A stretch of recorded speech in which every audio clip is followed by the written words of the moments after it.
who is not one of the top 12 to 15 WNBA players, did not make the Olympic team. I hear that all the time. But Christian Laettner wasn't one of the top 100 players in the NBA, and he made an Olympic team. Jaylen Brown, for the record, is not on this Olympic team. He's one of the top 15 players. He's going to win finals MVP potentially. Diana Taurasi is not one of the 15 best players in the women's game. She's making the team. Olympic basketball team, men's and women's, has always been subjective and very political at the end of the roster. Isaiah Thomas didn't make it. Why? Michael Jordan didn't like him. To me, it feels like an opportunity wasted.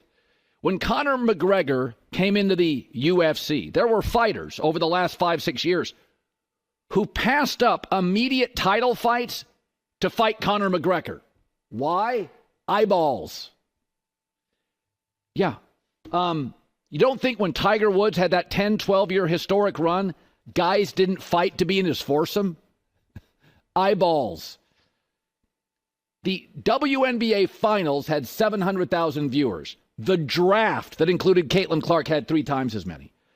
I would make the argument, like a Tiger Woods or a Conor McGregor in their prime, she'll make other people money beyond herself. Rising tide lifts all boats. Instead of getting 7 million viewers, you'll get 14 to 18 with Caitlyn Clark, maybe more. The 5th, 6th, 7th, 8th, 9th best player on the women's Olympic team would make 6 or 7 figures in endorsements. The women's basketball team does not lose in the Olympics. I think they've won 7 straight golds. You probably didn't know that because you didn't watch. And you would. Life, whether it's a relationship, business, sports, life gives you so few big waves. When they do, grab your surfboard. Bryce Harper. Boxing's never had another Muhammad Ali. Tiger Woods. Conor McGregor. Caitlyn Clark. I'm hearing all this rigidity. I know women's basketball. I've covered the women's Olympics. Nobody knows it like me. Oh, God, you sound like an old baseball writer. Stop being precious. Stop being rigid. Stop telling us how much you know. Here's what I know. WNBA now is flying chartered flights. She would triple the TV ratings. Again, life doesn't give you, sports doesn't give you, business doesn't give you a lot of these kind of waves. Grab the surfboard. She's here for you. By the way, the NBA would die to have a domestic star nearly as popular as Caitlyn Clark. Oh, wait, they do. Anthony Edwards. They put him on the team. Anthony Edwards today is not as good as Jaylen Brown. I think he could be by the end of next year. And I think after the trade deadline, I've said this, he and Wemby could be surging as faces of the league. But Ant Edwards isn't as good as Jaylen Brown now.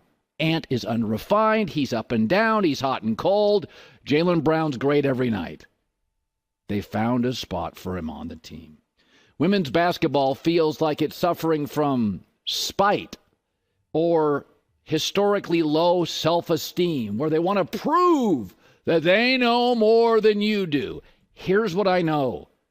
Caitlyn Clark would make all the other women on the Olympic team money. She'd make them more famous. She'd give them opportunities. They'd become potentially more household names. It's not just about Caitlyn Clark. In fact, I'd argue it's very little about Caitlyn Clark. It's an opportunity wasted. You go ahead and lecture us about how you know the game and you've covered the Olympics. Good for you. But some stuff is business 101. This is a layup. Okay. So this is a fascinating conversation because I had just made a Caitlyn Clark video that I posted the other day.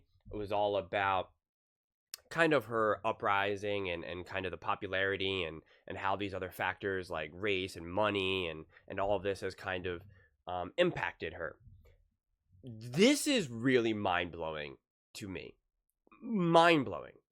Because Caitlyn Clark is just straight box office. Has just done more for the WNBA before she even got to the WNBA than any of the other players of the past. I mean, like, what she's doing is unbelievable. And people want to say that it's not Caitlyn Clark, yet you have the actual coaches, especially of college, say, this is Caitlyn Clark. This is Angel Reese's own coach said, this is all because of Caitlyn Clark. You know? Dawn Staley, like, said, this is all because of Caitlyn Clark. And women's sports, especially basketball, have been crying for attention, crying for money, crying for equal treatment, all of these types of things. And it always makes me think of the Bill Burr, stand up where he talks about, like, where's all the women in the stands? Like, where, if you think that women's basketball is so great, like, where are all the women then? Like, there's a billions of women in the world. Why aren't they in the stands watching the games? And that, to me, that is just such an accurate statement. And so now here you have a woman who's coming into the league that is bringing all that energy, all the eyeballs, whether you're watching at TV, whether you're going into the stadium, you're actually going to the games, they're engaged. You have people like me making videos about Cowherd. Colin Cowherd. I've been watching Colin Cowherd for years. I don't think he's ever talked about the WNBA. Same thing with First Things First. And here we all are talking about, and First Take, whatever it is, here we all are treating, Caitlyn Clark in the WNBA, or before when it was NCAA, with such attention and respect, and not bringing it down and saying, like, how great of a product it is, how exciting Caitlyn Clark is. I'm making videos now, and more people are watching the Caitlyn Clark videos than they are on the Boston Celtics versus the Dallas Mavericks NBA Finals.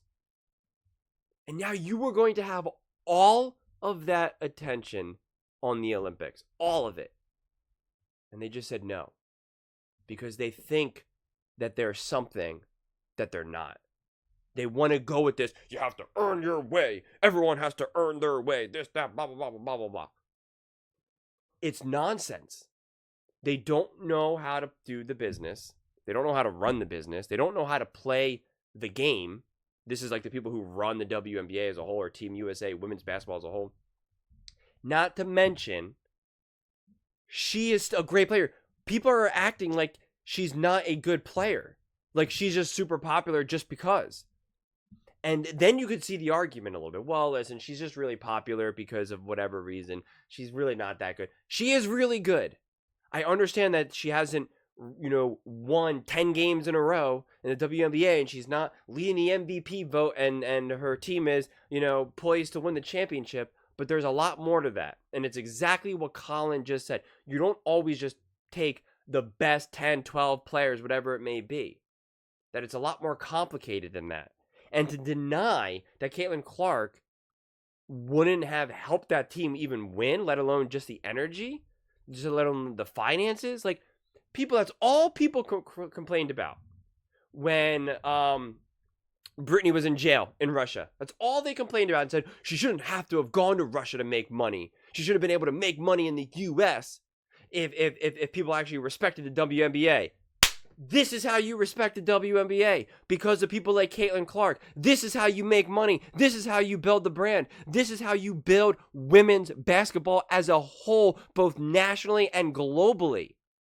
And you just fumbled the golden goose, the bag, and it's your fault. And it's just, and then they want to isolate the fans for being passionate about Caitlyn Clark. Calling them racist, calling them dumb, calling them disrespectful, calling them stupid. I don't know how exactly we get to the utopia that a lot of people want to live in, especially the people who want to, have as much diversity and equality as possible. I don't know how exactly we get there, but I know it's not like this. I know it's not like calling the fans stupid and racist and dumb and disrespectful, and then gaslighting everyone by thinking that it's absurd to not think that Caitlyn Clark should be on the Olympic team. She's playing great, especially for a rookie. But it's like now cool to like not like her. And if you do like her, then again, you're called just endless names. You're brought down for supporting Caitlyn Clark. The whole thing is absurd to me. It's so backwards. And they think they're doing it from a place of strength. Everyone has to earn their keep. Nothing's given to anyone. She earned it. She literally earned it by not only her play on the court, but also earned it by the general politics of just life and professional sports as a whole.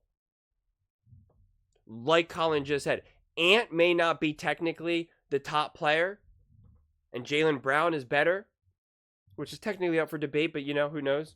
Let's just say that that's true. Ant earned it from his play, from his popularity. He earned the right to be on that team. So this is just insane. I mean, it's just so dumb, and it can't be understated or overstated. I forget which one. How much of a disaster and how much of a missed opportunity this is. You were going to have all of America watch women's basketball for the Olympics. Now, you're going to have more people watch a random game in the WNBA because Caitlyn Clark is playing than the literal Olympics. I'm not going to watch those Olympics. I don't care. I'm telling you straight up, I do not care. If Caitlyn Clark was playing, I would watch those games without a doubt. Without a doubt. And I'd be making videos and we'd all be talking about it. It'd be a whole thing. We'd all be having conversations. Now, I don't care. It means nothing to me. It means nothing. So, they're missing out. Big time.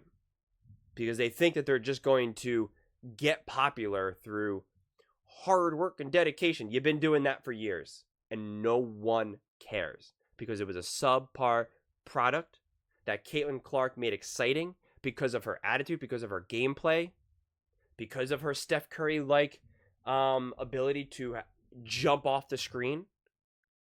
And they just squandered it. And it's comically hilarious. Because then when people don't watch, what are they going to blame? Racism, genderism, or whatever the heck we call it these days. Like, well, what are we gonna call it? Because if I have to choose between watching LeBron James and Steph Curry in the Olympics, or I don't even know, I can't even name another player because that's how much no one knows women's basketball.